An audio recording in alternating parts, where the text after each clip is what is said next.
I need my young people to do something for me today. Justin, and Theo, and Will, and Wesley, and Waylon, and Maddie. And so if you guys will do something for me today, I really will appreciate it. I'm going to do something, and I'll remind you of this a little bit later on. But when I point, and you have to be watching, when I point, I need you to say ding. I need you to say what? Ding. And you adults can help them too if you want to. We're going to be honoring fathers today. And by the time I'm done, you'll probably think this is probably a better Mother's Day sermon by the time we're done. Father's Day, I want you to think about it. Think about it as though it's next Sunday. Kind of play along with me here a little bit. You know the scripture. Honor, one of the 10 Commandments. Honor, go ahead to the next slide, Nicholas. Ding. Honor your father. Read it with me if you will. Honor your father and your mother so that you may live long in the land the Lord your God is giving you. Now, young people, children, I want you to respond today.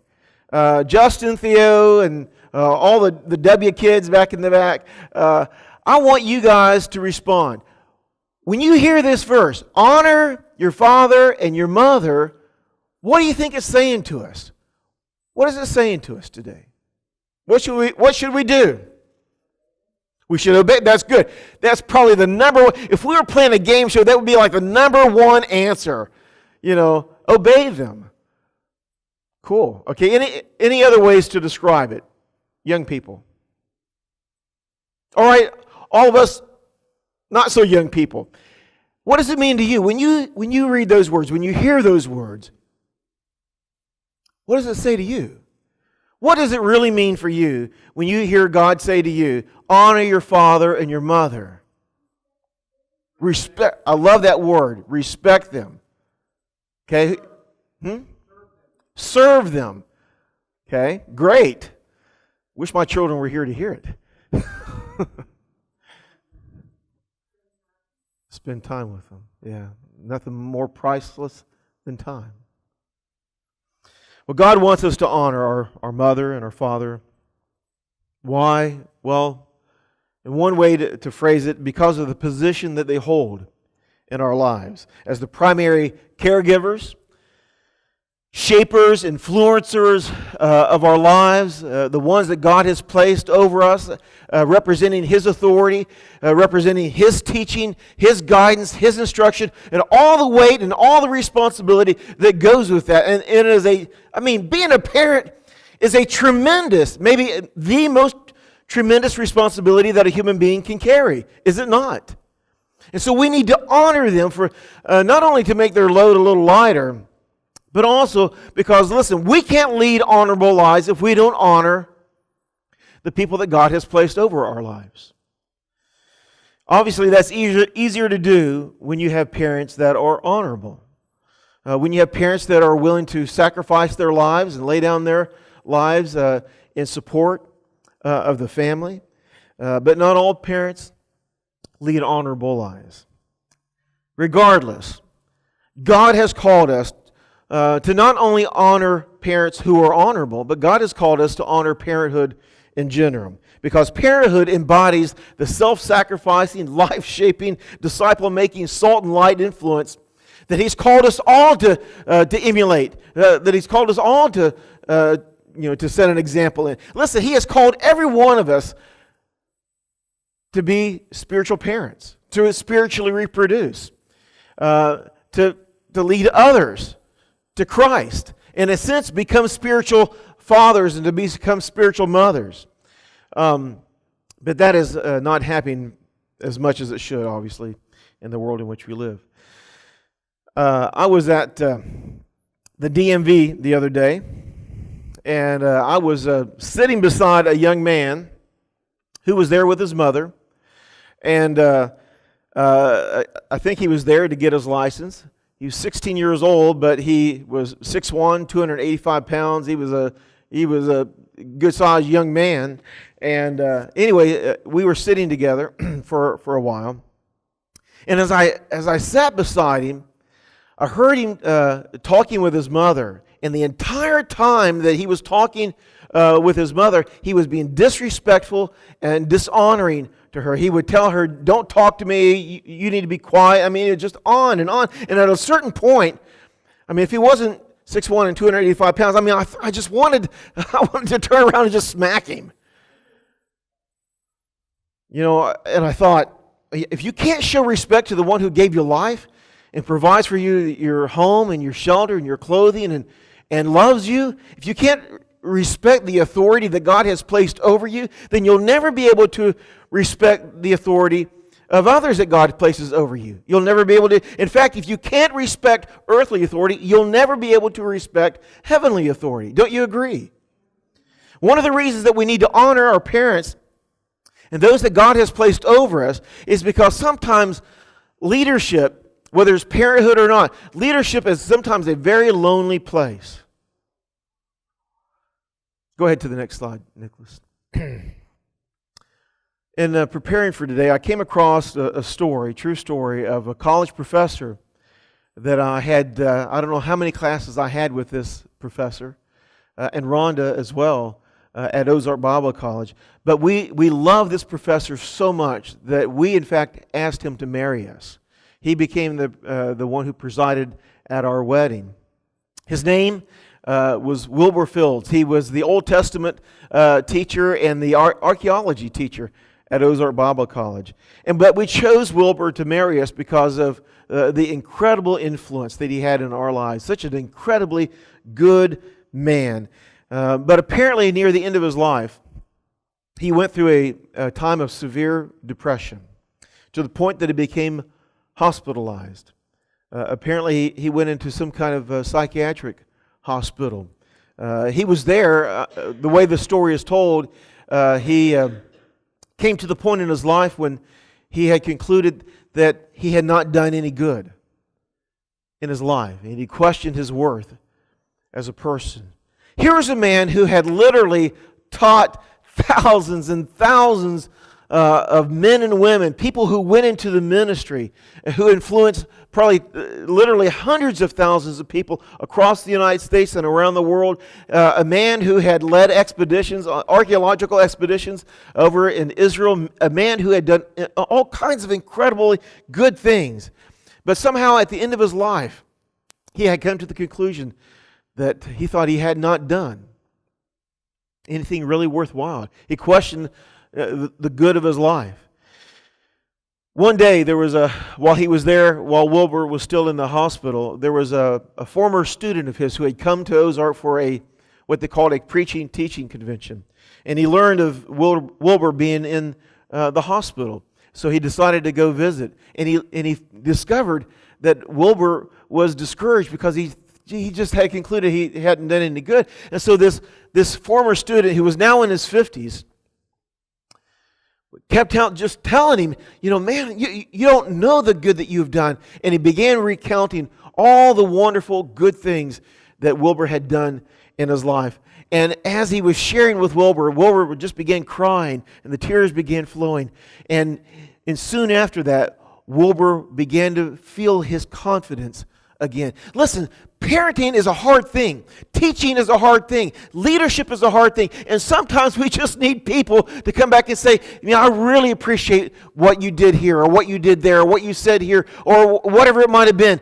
And those things become the fuel. Listen, guys, honestly, I know that I get a paycheck from this church, and I appreciate that paycheck. But really, what fuels me the most is your words. Your words of encouragement to say, we appreciate this or we appreciate that. That is what fuels my heart. That's what fuels my spirit more than anything else, more than money, more than anything else. It's the words. And parents, we're talking about honoring our mom and dad. What do they need? Yes, they need our obedience. They need our respect. But sometimes what they need is to hear their children say, thank you. Thank you for what you've done here. Thank you for what you've done there. It meant a lot to me. Those words are priceless. I think going out to Hallmark and buying a really nice Hallmark card or a Walmart card or whatever, those are nice, and I've done those probably most every year. But sometimes just a little note, just a little word, just a little phone call, just a little something to say, Thank you. I appreciate your example here. I appreciate your words here. I appreciate your patience and your endurance with me through the years. When I was really not very good back in those days, thank you for not killing me, you know. But sometimes parents just need that, don't they? And sometimes children need the encouraging words as well. Now, I want to do something different today that I've never done before. Well, actually, I think I did it one time, probably about 15 years ago. It's been a long time. But I want to read you a book. That's what teachers do. They read books. And I want to read this book to you, and you may have seen this book. It's called Love You Forever. How many of you have read this book or seen this book? Love You Forever. I remember the very first time I ever read this book, I think our children were probably like maybe 5, 6 years old, and I can't even remember how we got this book, but I just remember crying when I read this book. It's just a power. In fact, this book is so powerful that if you go to Anchor Nursing Home, on both sides of the hallway, as you're walking down the corridor upon entrance at the nursing home, these pages line the hallway on both sides. That's how powerful of a book this is. So I'm going to read this book. Go ahead to the first slide, Nicholas. And when I point, guys, you got to be watching. When I point, especially you young people, I need you to say what? Ding, ding. All right, here we go. A mother held her new baby and very slowly rocked him back and forth, back and forth, back and forth. And while she held him, she sang, "I'll love you forever. I'll like you for always. As long as I'm living, my baby, you'll be." Got it. Go ahead to the next slide. The baby grew, and he grew, and he grew. He grew until he was 2 years old, and he ran all around the house. He pulled off the books off the shelves, and he pulled all the food out of the refrigerator, and he took his mother's watch and flushed it down the toilet. Sometimes his mother would say, "This kid is driving me crazy." But at nighttime, when the 2-year-old was quiet, she opened the door to his room, crawled across the floor, looked up over the side of the bed, and if he was really, really deep asleep, she picked him up and rocked him back and forth, back and forth, back and forth. While she rocked him, she sang, "I'll love you forever. I'll like you for always. As long as I'm living, my baby, you'll be." The little boy grew. He grew and he grew and he grew. He grew until he was 9 years old, and he never wanted to come in for dinner. He never wanted to take a bath. And when Grandma visited, he always said bad words. Sometimes his mother wanted to sell him to the zoo.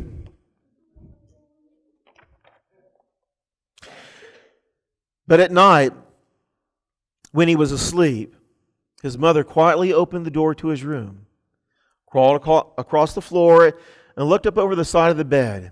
If he was really in deep sleep, she picked him up. She picked up the 9-year-old boy and rocked him back and forth, back and forth, back and forth. And while she rocked him, she sang, "I'll love you forever. I'll like you for always. As long as I'm living, my baby, you'll be." The boy grew. He grew and he grew and he grew. He grew until he was a teenager.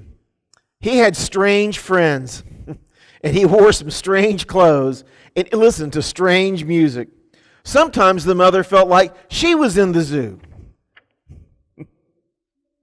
But at night time, when the teenager was asleep, the mother opened the door to his room, crawled across the floor, and looked up over the side of the bed. If he was really asleep, she picked up the great big boy and rocked him back and forth, back and forth, back and forth. While she rocked him, she sang, "I'll love you forever. I'll like you for always. As long as I'm living, my baby, you'll be." That teenager grew. He grew and he grew and he grew. He grew until he was a grown-up man. He left home and he got a house across town. And he got a nice paying job, which was really nice for the parent. Dang. That was my commentary. But sometimes on dark nights, the mother got into her car and drove across town.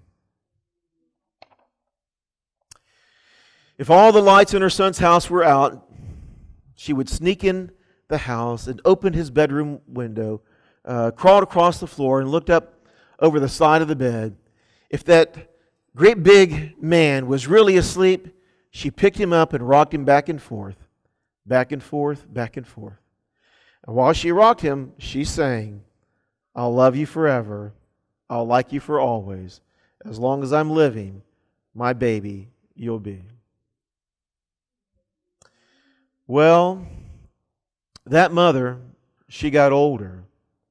She got older and older and older. One day, she called up her son and she said, "You'd better come see me because I'm very old and very sick." So her son came to see her. When he came into the door, she tried to sing the song. She sang, "I'll love you forever. I'll like you for always." But she couldn't finish because she was too old and too sick. Ding. The son went to his mother. He picked her up and rocked her back and forth, back and forth, back and forth. And he sang this song, "I'll love you forever. I'll like you for always. As long as I'm living, my mommy you'll be." Isn't that a beautiful story? You know, doesn't that really tell the story of parenting? Whether you're a mommy or a daddy, doesn't that really tell the story of parenting? That sometimes during the terrible twos and the trying teens, that our children are testing the boundaries and they're pushing the borders, but that the real mom and the real dad always hopes, always loves, and always hopes for the best for their children, no matter how old they are or no matter how far they've gone. You always, always, always love your children. And you always hope for their best interest to come about, right? Go ahead to the next slide, Nicholas. Ryan is 31 and Michelle's 28. And no matter how old they are, they will always be my children. And I will always be their dad. And as such, I will always pray for them. I pray for them every day. I will always seek their best interest all the time. I will always sacrifice to meet their needs. And sometimes, money permitting, Ron and I will even sacrifice to meet their wants. Because that's what real love demands. We have a God who doesn't want to just meet our basic needs. He wants to lavish us with His love. He wants to pour it out on us. That's the kind of God we serve. We serve a God who loves us sacrificially, who gave His all to prove His love for us. 41 times in the Old Testament, the Bible uses this phrase, His love endures forever. I will love you forever, God says. 41 times. Now, Roger says when something's repeated, we ought to stand up and take note. 41 times it says that phrase, that His love endures forever. And He didn't just tell us that. He showed us that. He proved that by dying on the cross for us. But the world in which we are living, as Tim pointed out, is fastly becoming more and more cold. It's fast becoming more and more about living for yourself and promoting your own agenda, pursuing your own dreams and pursuing your own career rather than living to raise up the next generation. It used to be that that's what parenting was all about. That's what becoming an adult was all about. It was all about raising up the next generation. Now, this generation is all about raising themselves up, doing their own thing in their own ways, in their own time. Abortion has defined children as a choice instead of a result of love and a responsibility to be cared for. Commercials on television have become more and more R-rated. Have you noticed? Have you noticed the underwear commercials? And I won't even go into all the other commercials. But commercials don't think about children anymore. All they think about? The adults. Because network programmers, apparently who do not have 8 and 9-year-olds living in their homes, only are concerned about selling their products to adults, sending their message to adults. It used to be that Saturday mornings, when I was growing up, remember? Saturday mornings on ABC, NBC, and CBS. All it was cartoons, Bugs Bunny and Daffy Duck and Woody Woodpecker and whatever else. I mean, all it was just little kiddie cartoons. From 8 o'clock in the morning until almost noon in the afternoon, all there was cartoons because children were seen as important back then. But now cartoons have been replaced with adult programming, at least on the main channels. I learned this last night. Go ahead to the next slide, Nicholas. I learned this last night that on November the 4th, 1976, that a federal judge ruled that family programming, which was traditionally from 7 o'clock to 9 o'clock every night, a federal court judge ruled that family programming was unconstitutional on the basis that it was a violation of free speech. That speech should not be censored. That language and jokes should not be censored. That you ought to be able to say whatever you want to say pretty much at any time of the day, including what used to be called the family values block from 7 to 9 o'clock. And now, pretty much anything that could be said is said on TV and movies at any time. Now vulgarity has become a regular part of TV and movie viewing because family values aren't valued anymore, at least like they used to be. And children's hearts aren't protected. Purity isn't promoted like it used to be. And now it's anything and everything. Go ahead to the next slide. Characters like Bart Simpson and Beavis and Butthead and Three's Company and all kinds of characters out there have now replaced, Little House on the Prairie and the Waltons and the Andy Griffith Show and Father Knows Best and Leave It to Beaver, shows that actually promoted some pretty good messages overall. We live in a completely different world because children are no longer seen as children. Children are now seen as little adults with the same rights as all adults, which includes the right to say whatever they want to say at any time and the right to self-determine their own lives. Modern psychology has concluded that parents should not suppress their child's natural desires. Have you seen that and heard that? That parents should not suppress their child's natural desires. But the Bible that I read tells me that our natural desires are not necessarily God's desires. Right? And that's why God gave us parents, moms and dads, to suppress our natural desires and if need be to do that with a belt. I am a part of what we call IEP meetings, Individualized Education Program, and where parents are involved. And we have to talk about behavior a lot. And you don't know the number of times I bit my tongue, I was bleeding internally because I wanted to say to the parent, I can give you a solution that would be really quick and would take care of it. And I would talk to the other teachers, I would talk to the administration or the principals, and they would say, that's exactly right. Because what we oftentimes do is that we mask behavior by clouding the mind through drugs. I'm not saying that the drugs are always bad. Don't get me wrong. There's a place for that. But oftentimes, parents, they replace discipline with drugs. And we're raising up a drug culture because of that. We have to be very, very careful about that. God gave us parents. God gave us parents to suppress our natural tendencies and to develop discipline in our lives. And at least that's the way it used to be. And that's the way good parents still operate. But our society is becoming increasingly narcissistic. It's the me society.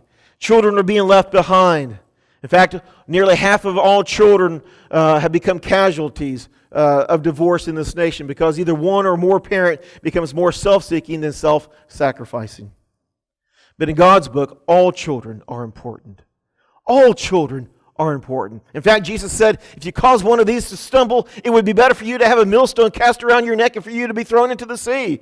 That's how important children are to Jesus. Jesus said it this way. He said, I tell you the truth, unless you change and become like little children, you will in no wise, you will never enter the kingdom of heaven. That's pretty important, isn't it? Children aren't the church of the future, they are the church of the now. Did you hear me? Children, I've heard that phrase over and over. These children are the church of the future. No, they are the church of the now. Right now, you are as important as you ever will be. You don't increase in importance when you get older. Sometimes you decrease. Because Jesus said, unless we become like you, we will not even go to heaven. That's how important children are to Christ. He's saying that unless we become like children who are totally dependent upon their parent, on their father or their mother to provide for them, unless we get to the point of where we recognize that we are bankrupt, that we are helpless to save ourselves, without any achievements or accomplishments to commend us before God, until we get to that point, we will not enter into the kingdom of God. And so he sets up children as the prime example for us to follow in terms of the mindset and the attitude that we need to have in order to even go to heaven. And then listen to something else Jesus said about children. From Matthew chapter 11, Jesus said, I praise you, Father, Lord of heaven and earth, because you have hidden these things from the wise and learned and revealed them to little children. Now, how is that? How is that God has, that adults couldn't get it, but somehow children could? How is that? Because little children ask questions. Sometimes they ask lots of, why? They ask lots of questions. They seek understanding. They want to know how this works or how that works. Little children are open to be taught. But sometimes when we become adults, too often we think that we've arrived, that we've found the answers. And so we stop asking questions. And once we stop asking questions, and once we stop trying to learn new things, then the book is closed. It's over with. Jesus saw children as possessing certain qualities, certain characteristics that are absolutely essential to growth and to salvation. So one of the ways children, listen very carefully, children, listen. One of the ways that you can honor your father, your mother, and parent, those that God has placed over you, is by asking questions. I'm going to say that again. One of the ways that you honor your parents and to honor those that God has placed over you, Sunday school teachers, church leaders, even the teachers in your school system, one of the ways that you honor them is by asking questions, seeking understanding, desiring to grow and become. And not just waiting for someone to spoon feed you all the time. We live in a generation where we have to spoon feed everyone everything. We have got to stop that. Part of the responsibility of growth is on you, and you have got to ask questions. You've got to seek. Jesus said, if you seek, then you will. But Jesus didn't say if you're spoon-fed, you will grow. You have to ask. You have to seek. You have to knock. You have to look. And that's one of the ways that you honor the people that God has placed over you, is by asking them questions and seeking, knowledge and different things from them. Most of you know, I was not raised in a Christian home. We didn't go to church. We didn't talk about God or the Bible. But when I became a Christian, I began hanging around this certain elder in our church. And went over to his house and we ate popcorn together and talked. Mainly, we just talked. But I began hanging around this certain elder who just took me under his wing and began nurturing and teaching me and just allowing me to ask all kinds of questions. And then there was a young man who was just a few years older than me. I spent every day, every single day, he had this old, I think it was 68 Nova that he was restoring. And he invited me to come over and help him restore the 68 Nova. And of course, all I did was hand him tools. But he had gone to Bible college already, and I just started asking him questions and just listening to him and just watching him. And I was like a sponge. I just wanted to grow and learn. And then I went to Bible college. And I had all these professors around me that I began asking them lots of questions and listening and watching and learning. It was on me. I had the choice. I had to ask questions. I had to seek. I had to look. I had to knock. I had to do those things. And children, if you want to honor those that God has placed over you, then you need to seek. You need to ask. You need to look. You need to knock. You need to go. You need to find somebody. You need to find individuals around you who will begin pouring that into you. Don't wait to be spoon-fed. Listen, don't come to church and learn how to be like the adults. I'm not sure how to say that.